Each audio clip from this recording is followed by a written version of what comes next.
News 19 और आज का मतदाता टीवी में आप लोग का पुनः स्वागत है।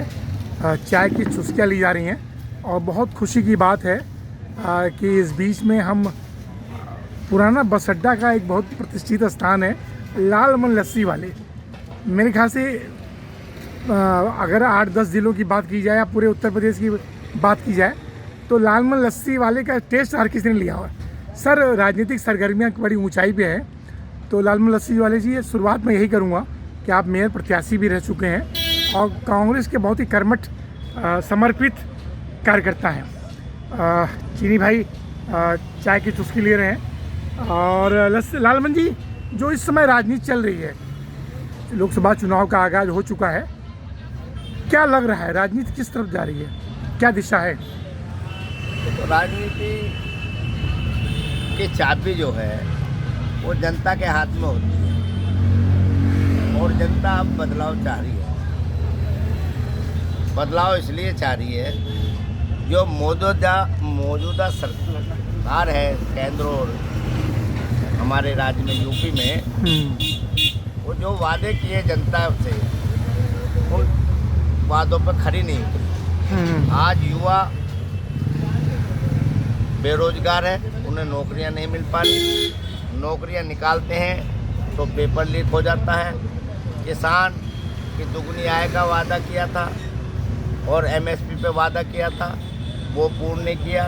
किसान एक साल 1.5 साल जो है धरने पर है, अब भी वर्तमान में धरने पर है, वो नाराज़ है। महिलाओं के साथ क्राइम बढ़ रहा है, वो नाराज़ हैं। मध्यम वर्गीय नाराज़ हैं। तमाम जितने भी मूलभूत समस्याएं जनमानस की हैं उन पर कोई खरी नहीं उतरी है। तो जनता इस बार बदलाव चाहती है, बिल्कुल बदलाव चाहती है और इलेक्ट्रोल बॉन्ड के माध्यम से जो अब खेत खलियान तक जो बातें गई हैं इनकी, इन्होंने जो जनता पर जो डकैती डाली है ईडी सीबीआई और इनकम टैक्स के माध्यम से जो चौथ इकट्ठा किया है, चंदा दो और धंधा लो, अपना इस तरीके का जो पूरे भारत में इन्होंने फंडा चलाया है वो खेत खलियान तक चला गया। और चंदा दो और धंधा लो और क्राइम करो और आरोप लगवाओ और अपने पास जैसे ही आते हो गंगा जैसी जो पवित्र जैसे में नहाकर के बिल्कुल साफ हो जाता है। वॉशिंग मशीन है इनकी अपनी वॉशिंग मशीन, उसमें जो धोड़ के और बिल्कुल जो है पाक साक बना देते हैं। ये तमाम ये बातें जो है अब जनमानस में चली गई है। निश्चित बदलाव होगा और हमारे यहाँ प्रत्याशी कांग्रेस के जो गठबंधन की हैं वो श्रीमती डोली शर्मा जी को बनाया गया है और अब जातीय समीकरण, धार्मिक समीकरण और वर्गीय समीकरण और युवा और महिलाओं का तमाम जितने भी जोड़े जाएं वो भरपूर जीत की ओर चल रही हैं और निश्चित जीत होगी और केंद्र में सरकार गठबंधन की बनने जा रही है। बहुत अच्छा। प्रेम प्रकाश चीनी जी, चाय के साथ साथ कुछ बोलेंगे जो वर्तमान परिदृश्य दिख रहा है राजनीति का? जैसे कि लालमन जी ने बोला कि परिवर्तन इस बार निश्चित है और जो डॉली शर्मा काफ़ी बढ़त के साथ आगे बढ़ रही हैं, बोलिए। देखिए, देश की आबादी में 50% महिलाएं हैं और महिलाएं महंगाई से त्रस्त होकर अपनी रसोई कैसे चला रही हैं वो उस चीज़ को तभी जुबान में गली मोहल्ले में कहती सुनी नजर आएंगी, मगर कुछ किसी के जो सपोर्टर होते हैं वही दिखाते हैं। जी जी जी। तो मैं तो यही कहता हूँ कि ये चुनाव बिल्कुल खुला हुआ है और आप देखिए ऊँट किस करवट बैठेगा ये आने वाला समय बताएगा। लेकिन जो बीजेपी का एक बड़ा नारा है 400 के आसपास, तो उसमें कितनी सच्चाई लग रही है? देखिए, ऐसा होता है, प्रत्येक हम भी स्कूल जाते थे तो हमारे अड़ोसी पड़ोसी हमारे दोस्त यार के माँ बाप कहते थे मेरा बेटा फर्स्ट आएगा। पता पड़ा जब रिजल्ट आता था वो 3rd डिवीजन से आ रहा है, 42% ला रहा है, तो बड़ा चढ़ा के हर एक कोई बोलता है अपने बच्चों के लिए और खुद के लिए। ये तो जनता है और मैंने कहा महंगाई से त्रस्त है इस समय महिलाएं। जी जी। जिन महिलाओं को उन्होंने थोड़ा बहुत कुछ दिया है उन पे उसको दोबारा रिपीट करने के लिए संसाधन नहीं है। भाई गैस सिलेंडर ले लीजिए, कभी भी इतना महंगा नहीं हुआ। उस चीज़ को तो बिल्कुल अलग चीज़ लेके चल रहा हूँ, जो चीज़ 400 से 1200 की आ गई। मिडिल वर्ग भी सिलेंडर खत्म होती सोचने पर मजबूर हो जाता कैसे करें। उद्योगपतियों को और बिजनेसमैनों को छोड़कर।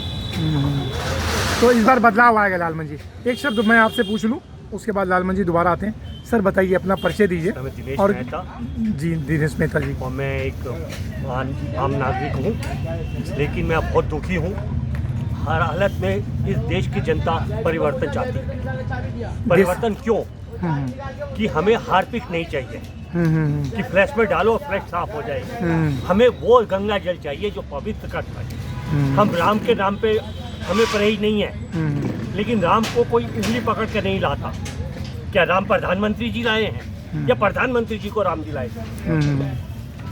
बांग्लादेश बनाया जिसने, आर्यभट्ट चलाया जिसने, तिक्का मार भगाया जिसने, हवा नहीं वो आंधी थी, यही वो इंदिरा गांधी थी। उसी इंदिरा की आज बहू और पुत्र पोती आज देश को संभाले और देश की रक्षा करे। हमें ऐसे नेता चाहिए जो अपने लिए नहीं देश के लिए चाहिए। जो अभी CGI ने एक बड़ा दिल दिखाया कि स्टेट बैंक के द्वारा जितने भी या किसी भी बैंक के द्वारा इलेक्ट्रो बॉन्ड जो लिए गए हैं उसकी जो है सार्वजनिकता किया जाए।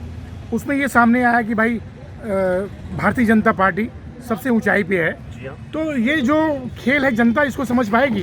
बस जनता जब समझ पाएगी कि इनका जो मीडिया है वो दिखाए। इनका मीडिया इनकी बात दिखाता नहीं है। इनका मीडिया वो दिखाता है जो हमारे साथ नहीं हो रहा। जो यहाँ अत्याचार हो रहे हैं यूपी में, वो क्यों नहीं दिखाते? यूपी में क्राइम कम नहीं है, ज्यादा है पहले से। अब दिखाए नहीं जाते। मीडिया जो मैनेज करके बैठे हैं, लेकिन इस बार बदलाव होगा। लालचंद जी, जो एक सवाल और थोड़ा बारीकी से बताइए, ये जो घोटाला है कि भाई घोटाले वाली सरकार नहीं है, लेकिन जो बॉन्ड वाला अभी आया है कि भाई इसमें थोड़ा विस्तार बताइए, ये कैसे खेल कर रहे हैं? ये जो इलेक्ट्रल बॉन्ड है जी, ये कोर्ट ने ऐसे वैधानिक करार कर दिया। देश के अंदर जो कानून होता है उसे सुप्रीम कोर्ट यदि मान्य करती है तो वो मान्य है, और यदि सुप्रीम कोर्ट ने नकार दिया तो फिर वो मान्य नहीं है। सुप्रीम कोर्ट ने ही इसको अमान्य करा है। और एक बात और सुनिए, पहले डकैत जो थे वो लालाओं के यहाँ डाका डाल के गरीबों में जो है वितरण करते थे, लेकिन ये देश का पहला डकैत ऐसा है जो आम जनमानस का लूट कर पूंजीपतियों को भर रहा है। 16 लाख करोड़ रुपए अडानी अंबानी के माफ किए हैं, और इलेक्ट्रल बॉन्ड के माध्यम से जिस तरीके से ईडी, CBI और इनकम टैक्स के माध्यम से चोट इकट्ठा करने का काम किया है, धंधा बनाया, चंदा दो और धंधा लो, बाकायदे इस तरीके से उनको खुली छूट दे रखी है। तो इस चुनाव में ये मुद्दा बनेगा, कौन बनेगा? आप एक बात बताइए, जो ये टैक्स का पैसा था वो सरकार के खजाने पर जाना चाहिए था, नहीं जाना चाहिए था? वो पार्टी के खजाने में न जाकर वो पर्सनल पार्टी के खाते में गया है, और वो पैसा इनका नहीं है, वो जनमानस का, हमारे तुम्हारे टैक्स का पैसा लेकर जो है इन्होंने अपने खजाने को भरा लूट के माध्यम से, और ईडी, CBI, इनकम टैक्स के माध्यम से करा था। और वही खेल 16 लाख करोड़ रुपए अडानी अंबानी के माफ करेंगे, और छोटे छोटे पर भार घेर कर जो उनके खाद की कीमत देखिए आप, सिलेंडर की कीमत देखिए आप, पेट्रोल की कीमत देखिए आप, डीजल की कीमत देखिए आप, खाद्य पदार्थ खाने की कीमत देखिए आप। तमाम जनमानस का जो है दम निकाल रखा है, और निकालने के साथ साथ जो है उनका टैक्स का पैसा 5 किलो अनाज देकर ढिंडोरा ऐसा पीटते हैं। उस 5 किलो अनाज के में जो बस्ता लगता है ना, जिसमें दिया जाता, वही कम से कम 1500 रुपये के आधार पर जो है उसके मैन्युफैक्चरिंग आती है, और उसमें 5 किलो अनाज 300 रुपये का दिया जाता है। दिमाग से खेला जा रहा है, जनता अब समझ चुकी है, इस बार उनको सबक देगी। लालमन जी, लास्ट क्वेश्चन, जो कांग्रेस की प्रत्याशी हैं डॉली शर्मा जी हैं, अब गाजियाबाद के बड़े पुराने व्यक्ति हैं, चुनाव भी लड़ चुके हैं, चुनाव लड़वा भी रहे हैं बहुत लोग को, क्या रुख होगा गाजियाबाद? डॉली शर्मा ऐतिहासिक जीत के ओर है, ऐतिहासिक जीत। ये अब चुनाव जो है ना, ये पार्टियों का नहीं रहेगा, अब जनमानस का चुनाव है। जनमानस वो करिश्मा दिखाती है जो ऐतिहासिक होते हैं, बड़े बड़े सर्वे फेल होते हैं जनमानस के सामने। अब जनता चुनाव कर रही है, इनकी मुंह की खानी पड़ेगी। तो इस बार ये जो है पार्टियां नहीं कर रही हैं, ये जनता। सिर्फ जनता कर रही है। और कैंडिडेट वो है हमारे बीच में जो जनमानस के बीच में रहने वाली हैं और घरेलू हैं, अच्छा। वो पारिवारिक हैं, इस बार- सामाजिक हैं और सबके दुख दर्द को जानने वाली हैं। ऐसी में पढ़ी लिखी हैं, कई बार लड़ चुकी हैं, उनको हाँ। जानते हैं इस गाजियाबाद की जनमानस। Yes yes. और गठबंधन का भी आपको लाभ मिलेगा, समाजवादी पार्टी का भी लाभ मैंने मिलेगा। बता दिया, ये आम जनमानस का चुनाव है और जनमानस जान चुका है। देश को यदि कोई चलाया है तो कांग्रेस, ये 70 साल राज किया है। समस्त संस्थाएं स्वायत्त होकर काम करती थी। आज जितनी भी संस्थाएं हैं वो उन पर डिक्टेटरशिप, उन पर कमांड कर रखी है, तमाम बंधक बना रखी है, मतलब उनके खिलाफ काम नहीं कर रही, लोकतंत्र का मजाक उड़ाया जा रहा है। मजाक उड़ाया जा रहा है। इसलिए जनमानस अब जान चुका है और ऐतिहासिक जीत की ओर हमारी डोली शर्मा जीत रही है। लास्ट कमेंट, मेहता जी कुछ बोलना चाहेंगे? सर यही बोलना चाहूँगा कि पब्लिक अगर अब भी नहीं समझेगी तो ज़िंदगी में समझ नहीं पाएगी। ये फिर आखिरी इलेक्शन हो जाएगा। आखिरी अगर इलेक्शन। इस बार जीत नहीं हुई, दूसरी पार्टी नहीं आई तो भारत खत्म हो जाएगा। बिल्कुल सही। प्रेमिका चीनी जी कुछ लास्ट कमेंट बोलना चाहेंगे कुछ? देखिए, मैं तो इतना ही बता रहा हूँ, जो महंगाई है उससे बेरोजगारी जो बढ़ी है, बच्चे भी, युवा भी, महिलाएं भी, यहाँ तक कि जो बुजुर्ग हैं, अधेड़ हैं, कितना कमाएंगे?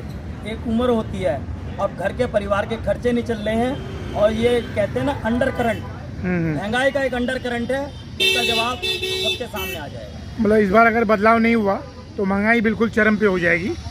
और जैसा कि आपने कहा, हो सकता है कि चुनाव भी ना हो। लास्ट कमेंट लालमन जी, क्या अपील करेंगे भाई जनता से कि इस बार क्या करें? इस बार बीजेपी भगाओ और देश बचाओ। लालमन जी आपका बहुत बहुत धन्यवाद। फिर किसी विषय पे बात करेंगे। Thank you sir.